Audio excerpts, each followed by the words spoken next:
The next wrench is, the brand name is, it's a Cochran Speednut wrench.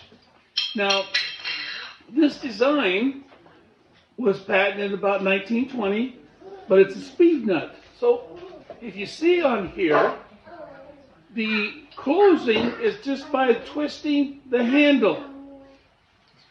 Okay?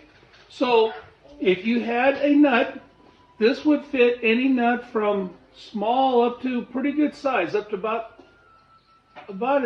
well, that's about 2 inches. So if you had a 2-inch nut, this could take it off.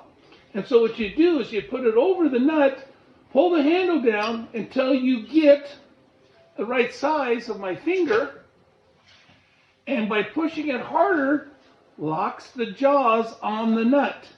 So this would be this way would be to take the nut off. So if you want to put the nut back on, you turn it around and go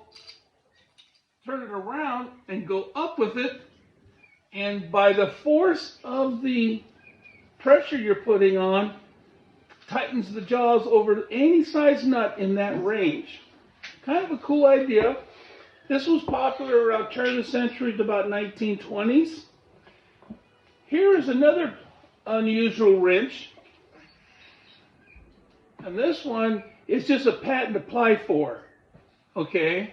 But you can see it's quite unique in design, and the jaws move as you lift the lever.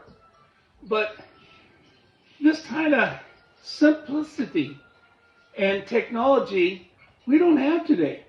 We don't have something that if you put pressure on it, this little spur comes up and it's squeezing my finger. And the same principle applies if you turn it over and go the other way with it. It takes the on or off.